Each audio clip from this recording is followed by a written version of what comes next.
अधिकारी है उदाहरण के लिए, जैसे इस काम को कर लॉ एंड ऑर्डर कंट्रोल करने के लिए एसपी है या यहाँ पर कोई कलेक्टर है या और बड़ा अधिकारी है, तो थानेदारों का एसपी और थानेदारों के बीच में बहुत दूरी है। थानेदारों को यहाँ नेता डायरेक्ट लाते हैं तो वो नेता की मानते हैं, एसपी और यहाँ कलेक्टर वो उनकी नहीं मानते हैं। तो वो थानेदार ने एक भी बार ये नहीं, मैंने उससे कई बार कहा कि भाई अपने एसपी की तो मानो, वो तुम्हारा बॉस है। उसने एक भी बार एसपी की नहीं माना। लगातार उसने अपने जिसके लिए बूथ कैप्चरिंग कर रहा था उसी के इशारे पर चला। जैसे बंदर नाचता है नहीं, ऐसे ही वो नाचता रहा और उसे इनाम भी मिलेगी, क्योंकि जब वो जीतेगा, वो मंत्री बनेगा या जो छोटा मंत्री है बड़ा बनेगा, तो हो सकता है कि ये काम भी हो जाए। तो उन्होंने लोकतंत्र की छाती में भाला घुसेड़ा। मैं ऐसा कहना चाहूँगा कि अगर लोकतंत्र को बचाना है, देश के संविधान को बचाना है, तो इसमें आपका बहुत महत्वपूर्ण योगदान होना आवश्यक है। क्योंकि आपका योगदान अगर नहीं हुआ तो कोई ये नहीं कह पाएगा कि देश को अब कौन बचाएगा। ये बहुत बड़ा पिलर है हमारा मीडिया के ऊपर दुनिया को अभी भी उम्मीद है, भले ही कुछ भी हो गया हो। तो मैं ये कहूँगा कि नामवार भी अगर जांच कराई जाए, हमने जांच के लिए कहा है, हमने कोई वैसे ही आरोप नहीं लगा दिया कि भाई फला आदमी ने ये किया, फला ने ये किया है।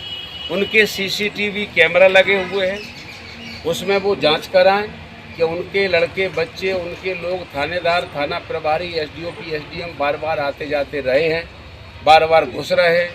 एसडीएम का ऐसा क्या काम है, थाना प्रभारी का ऐसा क्या काम है पोलिंग में जो बार बार घुस रहा है?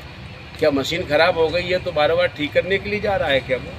तो इस प्रकार के तमाम किलू ऐसे हैं। अगर प्रशासन शासन चाहे तो इनको पकड़ा जा सकता है, और एक बार पकड़ करके इनको सज़ा मिल गई, किसी की नौकरी चली गई या किसी को सज़ा मिल गई, किसी को जेल हो गई, तो लोकतंत्र बचने के आसार यहाँ पर बढ़ जाएंगे। और मैं इसलिए आपके बीच में यही नहीं, हमने कलेक्टर साहब को जो आरओ है उनको भी हमने लिख करके दिया है कि ये आपके ज़िले में आपके होते हुए, आपके नेतृत्व में ये सब कुछ हुआ है, इसको आप रीपोल कराइए। रीपोल हालांकि बहुत बड़ा समाधान नहीं है, बहुत बड़ा समाधान तो ये है कि डेमोक्रेसी बचे, लेकिन फिर भी हमने टेम्परेरी इसके लिए कहा है कि रीपोल कराइए। वहाँ पर मैडम भी थी पर्यवेक्षक, उनको भी हमने कहा, तो हमने उनको कहा ऐसा लुटा है, यहाँ भिंड में ऐसी लुटाई हुई है, तो उनको तो ऐसा आश्चर्य लगा। मैंने कहा आप गजनी गौरी को गालियाँ देते हैं, गजनी गौरी आपके देश को कितना लूट करके ले गया होगा। ये गजनी गौरी तो आपकी हर विधानसभा में बैठे हुए हैं, और इससे बचाइए देश को। उस गजनी से तो हम बच जाएंगे, वो हमारा कुछ नहीं बाल बांका कर सकता, लेकिन ये गजनी गौरी अगर हमने नहीं रोक पाए तो हम अपने देश को नहीं बचा पाएंगे। तो इसलिए हमने उनसे भी कहा, और इलेक्शन कमीशन ऑफ इंडिया को हमने इसका पूरा का पूरा दस्तावेज भेज दिया है। Chief electoral officer Madhya Pradesh को भी हमने भेज दिया है, और हमने अभी आपको बुला करके आपके संज्ञान में ये बात इसलिए डाली है कि इसके ऊपर आप गंभीरतापूर्वक, इसके ऊपर आप देश को ऐसा मान करके, देश आप ही का है, इसमें कोई देश दूसरों का नहीं है, इसलिए नफरत करनी चाहिए किसी को। थानेदार, थाना प्रभारी इतनी नफरत कर रहा है, क्या लगता है कि थाना प्रभारी का देश नहीं है? क्या एसडीएम का देश नहीं है? क्या उनके गुंडों का देश नहीं है? जहाँ भी मिले हमारे कार्यकर्ता उन्होंने मारा, सर फोड़े और उन्होंने लाठियाँ मारी, एक की भी वहाँ पर एफआईआर नहीं हुई है। तो मैं इसलिए कहना चाहता हूँ कि देश थानेदार का भी है, देश एसडीओपी का भी है, देश नेता का भी है। देश को बचाने के लिए हम लोग इसमें लगे। ये मेरा पॉजिटिव आपके बीच में स्टेटमेंट है, और पॉजिटिव स्टेटमेंट इसलिए दे रहा हूँ कि हमारे पुरखों ने इस देश को बड़ी मुसीबतों से फांसी पर चढ़ करके हमने कुर्बानी दे करके देश को हासिल किया है, और हासिल करने में हज़ारों सालें लगी थी, और बर्बाद करने में इसको 1000 दिन भी नहीं लगे। इसलिए मेरा निवेदन है, इसके ऊपर आप गौर करें और इस विषय को आप इस तरह तक पहुंचाएं कि पहले तो इसका रीपोल हो, और रीपोल हो करके कम से कम उनके जो मंसूबे हैं थाना प्रभारियों के, और मैं तो हालांकि ज़्यादा नहीं कहना चाह रहा हूँ, थाना प्रभारी तो ऐसा समझो आज कि इसके ऊपर वारंट भी अगर जारी कर दिया जाए तो डाकू शर्मा जाएगा, ये सबसे बड़ा डाकू, ऐसी भी कंडीशन। तो इसीलिए इसके लिए मैं आपसे कहूँगा कि देश को बचाने के लिए, डेमोक्रेसी को बचाने के लिए, लोकतंत्र को बचाने के लिए आपकी महती भूमिका है, इसमें आप भाग लें और भाग लेकर के एक बहुत बड़ा काम आप कर सकते हैं। सभी को धन्यवाद। कौन कौन से पोलिंग केंद्र है जिन पर रिपोल की मांग की है आपने?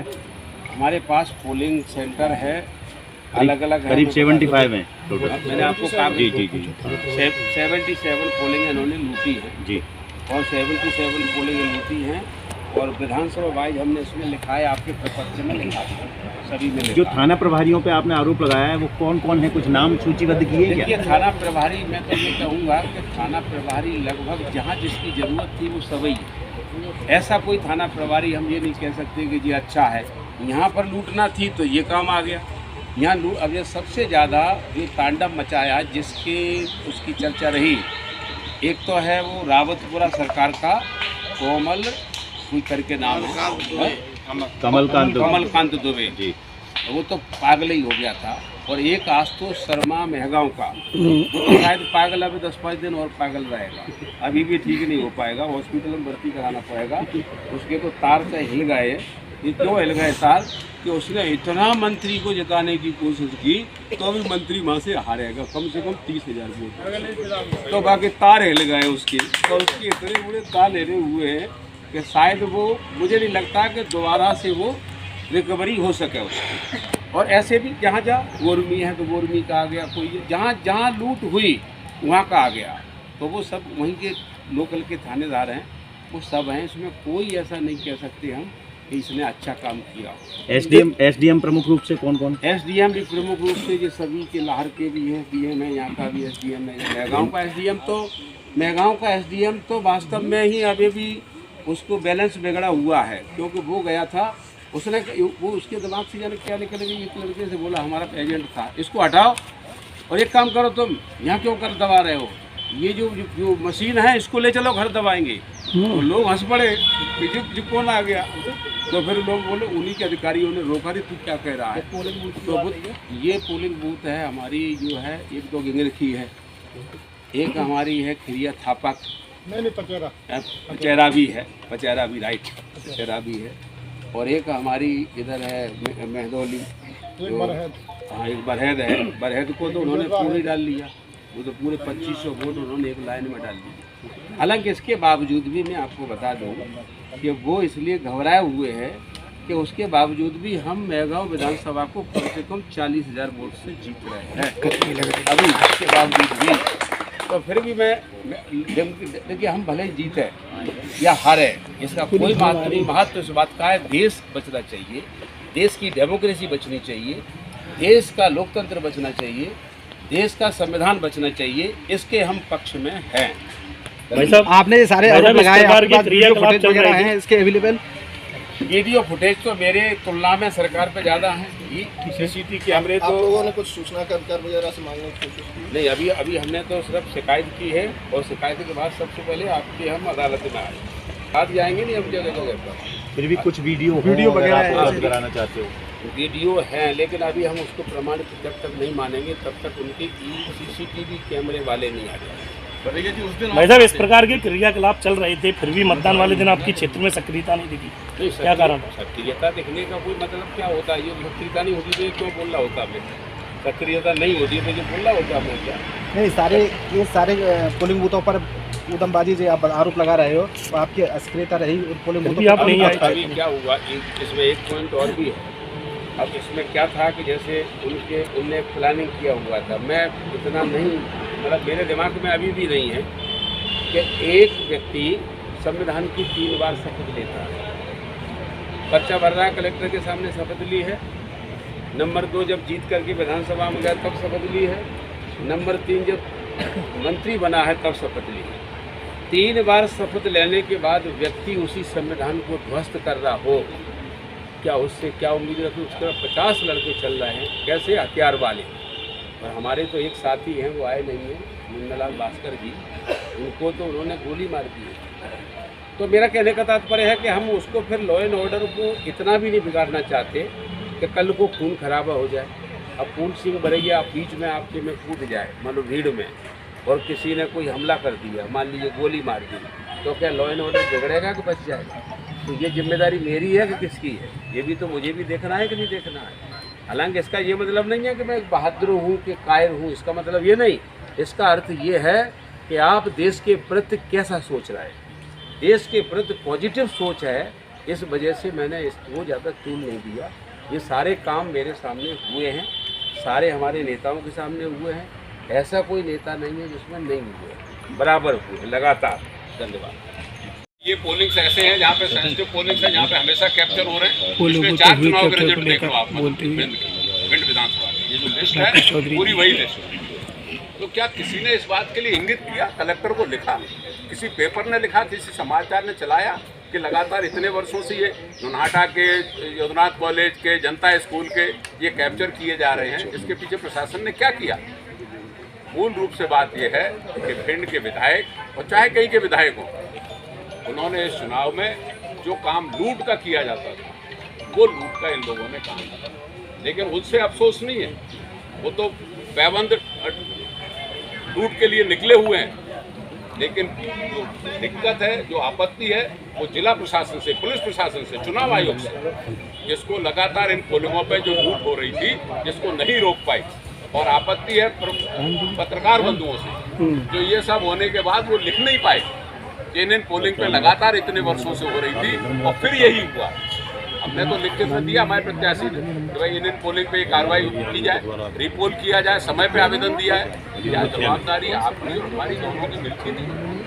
क्या हम ये नहीं लिख सकते थे, ये नहीं बता सकते थे ये पोलिंग लगातार इतने वर्षों से कैप्चर की जा रही है, यहाँ पे लगातार 70-80% वोट डाले जा रहे हैं? जवाबदारी सीमांत जितनी हमारी है, जितनी मतदाता की है, वो उतनी ही आपके बैठे हुए पद पे है। शासन अगर शामिल हो जाएगा बीजेपी में तो कोई अफसोस नहीं है, क्योंकि उसको अपनी नौकरी करना है, ना किसी पत्रकार को नौकरी करना है और ना मुझे नौकरी करना है। इसलिए आपसे अनुरोध ये है कि दूध का दूध और पानी का पानी रहे, ताकि लोकतंत्र जीवित रहे। ये बात नहीं है कि ये लोकसभा का चुनाव है, हमने कही तो मर गई कोई बात नहीं है, लेकिन जम लपके का डर है। हाँ, डुकरिया मरे को डर नहीं। हमारे विधानसभा में भिंड में आटा छोड़ दो और एक हमारे मधुपुरा छोड़ दो, जाके अलावा कोई पोलिंग में फर्जी वोट नहीं डाल पाए ना।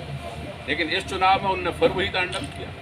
क्या ये हमारी आपकी जवाबदारी नहीं है? हम लोग चिल्लाएं, कहें, जनता के साथ रहेंगे, जनता के लिए आंदोलन करेंगे। ऐसा नहीं है घरों में बैठ जाएंगे, जमीन पर उतरेंगे और जहाँ भी जुल्म होगा वो पूरी उसकी लड़ाई लड़ेंगे। क्योंकि हमारा विरोध में रहने का मतलब ही यही है कि हम मजलूम के साथ रहेंगे, जिन पर अत्याचार हो रहा है उनके साथ रहेंगे, किसी भी स्तर पर रहेंगे। लेकिन आपसे भी ये अनुरोध है कि जो हकीकत बयान है वो कम से कम करने की कोशिश करो।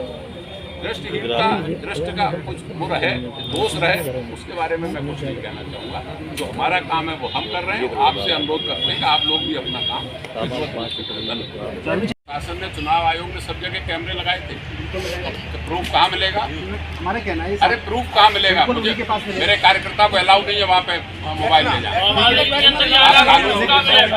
आप नियम सुनिए, वहाँ कैमरा ले जाना अलाउ नहीं। शासन के कैमरे लगे थे, क्या आपने पूछा कि शिकायत हो रही है उसके कैमरे दिखाई? आपने मांगी जानकारी उनसे? मैंने आज भी बात की, मैंने जानकारी मांगी। मेरे सवाल कांग्रेस की टॉप लीडरशिप यहाँ बैठी हुई है। आप अभी कह रहे हैं कि 4 चुनाव में लगातार ऐसा होता आया है, लोकसभा प्रत्याशी भी हैं, आप भी प्रत्याशी रहे विधानसभा के, और 4 बार का आप एग्जाम्पल दे रहे हैं। तो ऐसी पोलिंग बूथों के खिलाफ क्या आपने इलेक्शन कमीशन को लिखा? हर बार लोकसभा चुनाव में लिखा। अरे भाई, ये रिकॉर्ड है, मैंने हर बार लिखा। विधानसभा के चुनाव में लिखा, लोकसभा चुनाव के पहले लिखा, विधानसभा के चुनाव के बाद लिखा, और ये ऑन रिकॉर्डेड है। ये बर्नेविल है, ये सेंसिटिव है। लोकसभा चुनाव कहाँ है वो मुझे? अरे मैंने लिखा है, मैंने लिखा है, तार के दबका 8 फुट के 9 पहले ही लिखा है। आपका तो प्रश्न उठा गया, अनुराग आपका आ गया। भिंड की बात कर रहा हूँ, आपका आ गया।